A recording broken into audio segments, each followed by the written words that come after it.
दोस्तों नमस्कार। मैं श्यामनाथ यादव अम्बेडकरवादी। ये ट्रम्प हैं कि मानते नहीं, रोजाना नए नए दावे करते जा रहे हैं। और अपने मोदी साहब हैं कि कुछ बोल ही नहीं रहे हैं। अब क्यों नहीं बोल रहे हैं, इस बारे में आप लोग अंदाजा लगाते रहें। तो एक पोस्ट है, इसका लेख है, भारत पाकिस्तान जंग में 11 महंगे जेट गिरे थे, ट्रंप ने फिर नए दावे कर दिए। ट्रंप जब ये दावे कर रहे थे तब मंच पर पाकिस्तान के प्रधानमंत्री शहबाज शरीफ भी मौजूद थे। पोस्ट देखें आप लोग, देखिए ये है पोस्ट। और ये हाल है ट्रंप का। और बाकी तो आप लोग जान ही रहे हैं। इस पर एक समाचार भी हम आप लोगों को सुना रहे हैं, जिसको भी थोड़ा आप लोग देख लें। देखिए,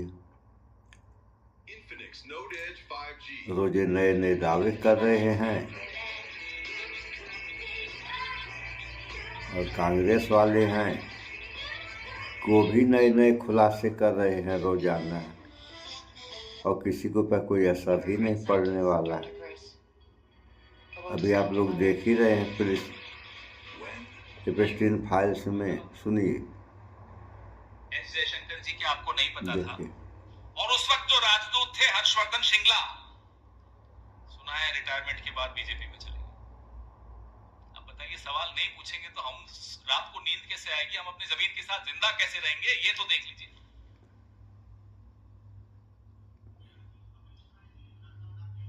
नहीं नहीं, मेरे को नहीं मालूम कौन है, लेकिन ये देखिए, ये हो रहा है।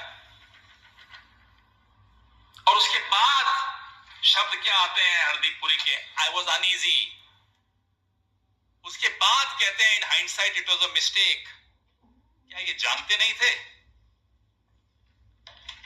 ये तो एम्बेसी में आई हुई चिट्ठी है, एम्बेसडर ने नजरअंदाज कर दिया, भारत सरकार ने नजरअंदाज कर दिया। क्यों?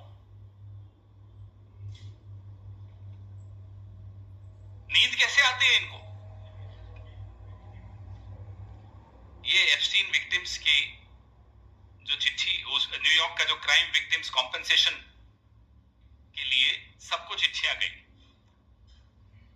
और एफबीआई का जितना पेपर वर्क था वो साथ में अटैच होकर गई।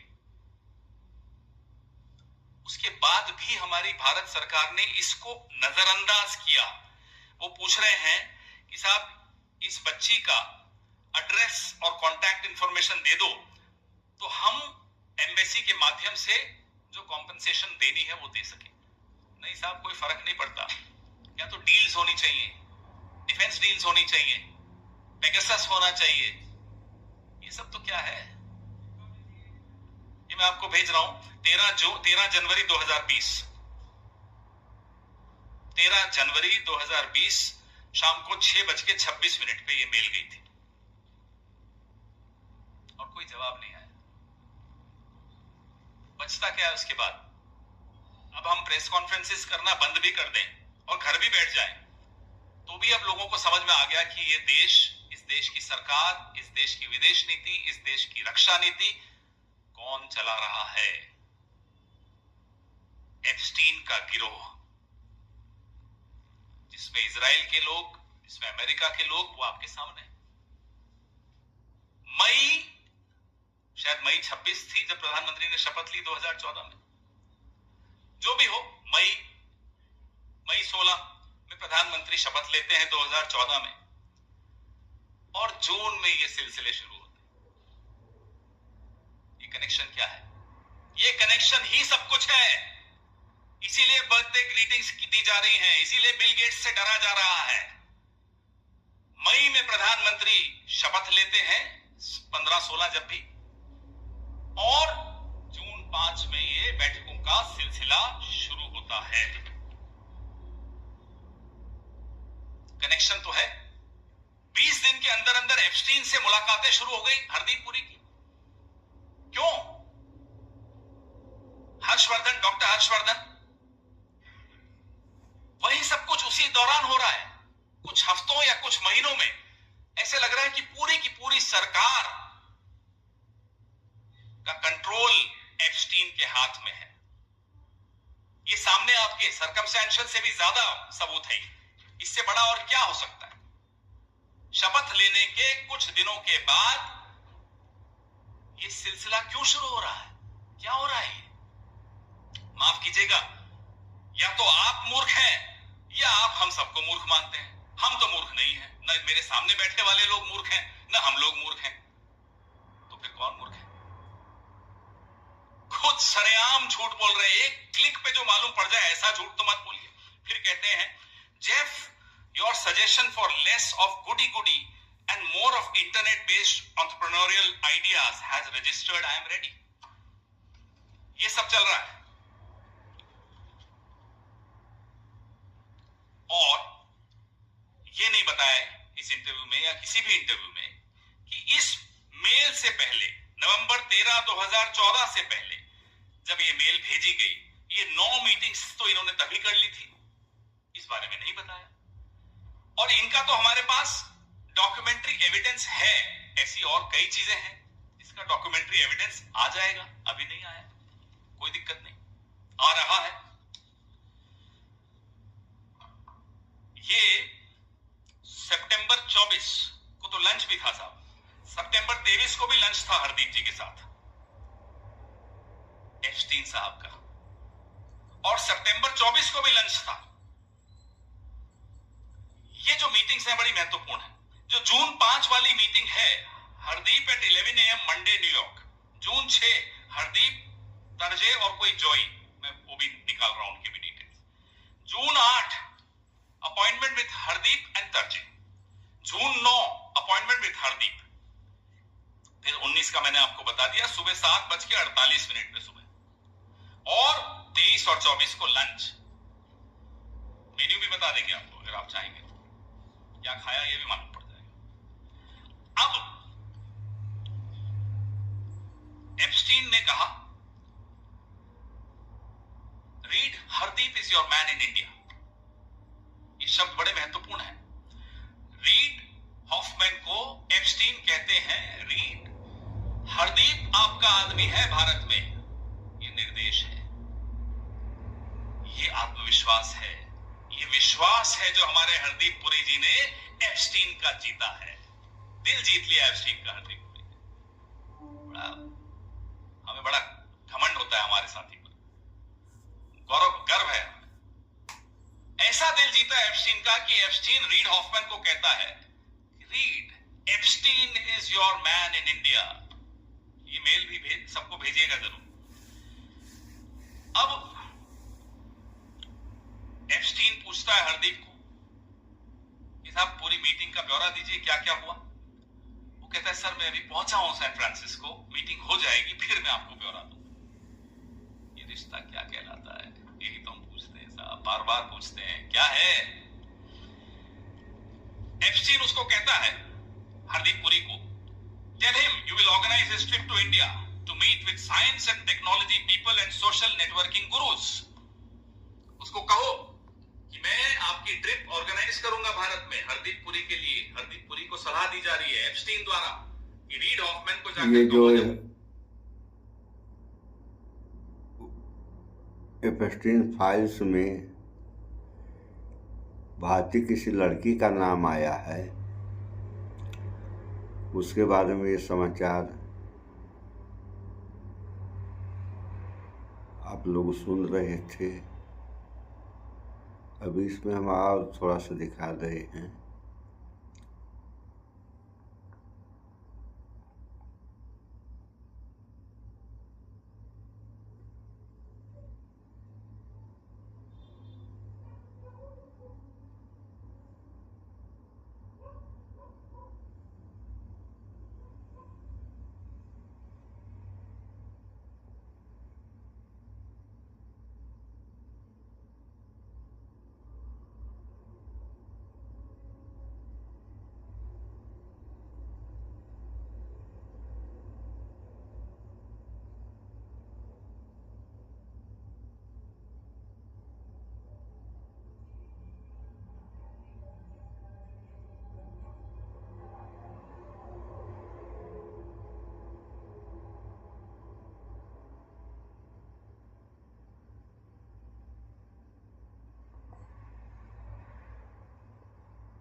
देखिए, जो है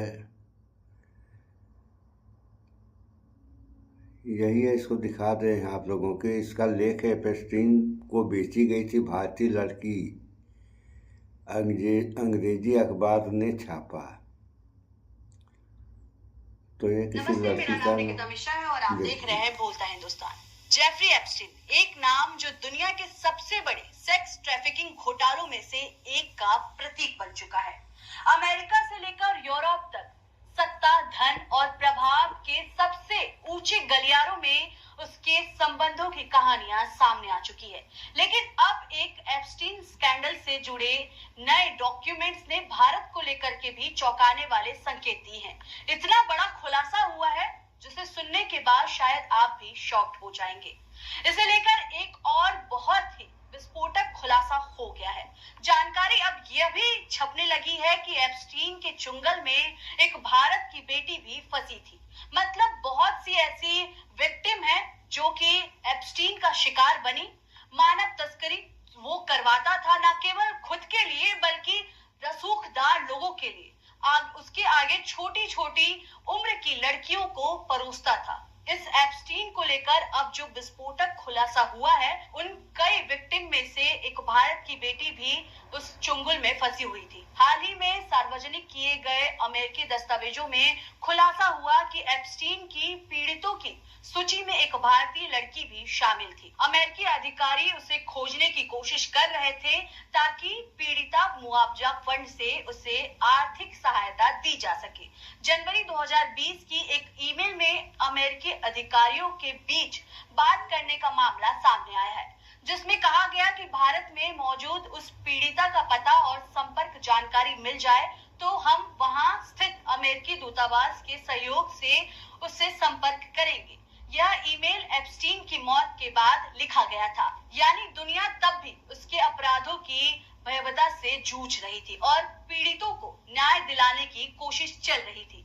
अब इस मामले को लेकर सोशल मीडिया पर सवाल उठाए जा रहे हैं। कांग्रेस नेता पवन खेड़ा, जो कि लगातार एप्स्टीन मामले में पीएम मोदी से सवाल करते रहे हैं, वहीं इस मामले पर एक बार फिर से कांग्रेस नेता पवन खेड़ा ने सोशल मीडिया एक्स पर पोस्ट करते हुए लिखा, at least one of Epstein victims was in India. फिर भी भाजपा एक भारतीय नागरिक की गरिमा से जुड़े इस मामले को नजरअंदाज करने पर तुली हुई है। ऐसा लगता है कि मानो वह अपने कैबिनेट मंत्री को बचाने की कोशिश कर रही हो। यह ना भूलें कि हरदीप पुरी एप्स्टीन के शानदार द्वीप के बारे में जानते थे, उन्हें मौज मस्ती करने के लिए प्रोत्साहित कर रहे थे और भारत में एप्स्टीन की रुचि जानने की कोशिश कर रहे थे। भारत ऐसे मंत्री को बर्खास्त नहीं कर सकता जो एक बलात्कारी, बाल यौन शोषण करता, यौन तस्कर और हत्यारे का पक्ष लेने की कोशिश कर रहा हो। इसी के साथ कई यूजर्स ये भी कह रहे हैं कि जो लड़कियां भारत से गायब होती हैं, क्या वो सभी लड़कियां इन जालसाजों का शिकार होती हैं? लेकिन इस घोटाले में सिर्फ पीड़ितों की कहानी नहीं है। नए डॉक्यूमेंट्स में कुछ ऐसे नाम और संवाद भी सामने आए हैं जो सत्ता, बिजनेस और पीआर की दुनिया से जुड़े हैं। इस खबर को द पायनियर ने प्रमुखता से छापा। इसमें लिखा है कि एक ईमेल में माइक्रोसॉफ्ट के सह संस्थापक बिल गेट्स और एप्स्टीन के बीच संवाद का जिक्र है। जून 2014 की यह ईमेल पूछती है कि क्या भारत में 17 सितंबर को होने वाली बैठक के लिए डॉक्टर हर्षवर्धन आपका टारगेट है? या यह संवाद उस दौर का है जब हर्षवर्धन भारत सरकार में केंद्रीय मंत्री थे। हालांकि इस मेल से कोई गैर कानूनी गतिविधि साबित नहीं होती, लेकिन सवाल यह उठता है कि एप्स्टीन जैसे व्यक्ति की पहुंच दुनिया के शीर्ष नीति निर्माताओं तक कैसे थी। एक और ईमेल में एप्स्टीन के सहयोगी गिनो यू भारत के एक प्रभावशाली पीआर प्रमोटर दिलीप चेरियन से मिलने की बात करते हैं। मेल में लिखा गया, क्या आप मेरे दोस्त दिलीप से मिलना चाहेंगे? वह भारत में काफी प्रभावशाली है। यह दिखाता सुनिए है आप कि लोगों ने ये तो ये है ही है। इसमें जो है अभी दिल्ली में महिलाओं का धरना प्रदर्शन भी हो रहा है कि दिल्ली में महिलाएं, बच्चियां और संभवतः बच्चे भी अब भी गायब हो रहे हैं और कहाँ जा रहे हैं उनका पता नहीं लग रहा है। आसमान निकल गया कि धरती निकल गई, ये कुछ समझे में नहीं आ रहा है। इस पर धरना प्रदर्शन हो रहा है। और ऐसे भी समाचार आए हैं कि मध्य प्रदेश से और राजस्थान से लाखों लाख लड़कियां गायब हो जा रही या हो गई हैं। तो सब विश्वगुरु के डिजिटल इंडिया में हो क्या रहा है? अगर ऐसा ही हुआ तो इसका परिणाम क्या होगा देश और जनता के ऊपर? इन सब बातों पे आप लोग विचार करें, क्योंकि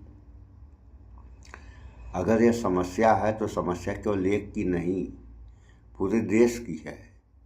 और इस समस्या से निजात तभी पाया जा सकता है जब सारे लोग मिलकर लड़ेंगे, अन्यथा क्या होगा ये कहने की ज़रूरत है नहीं, आप सारे लोग जानते हैं। सो इस वीडियो में इतना ही। भाईचारा बनाकर रहें, स्वच्छता अपनाएं, शुद्ध खाएं, स्वस्थ रहें, शिक्षित बने। जय विज्ञान, जय संविधान, नमस्कार।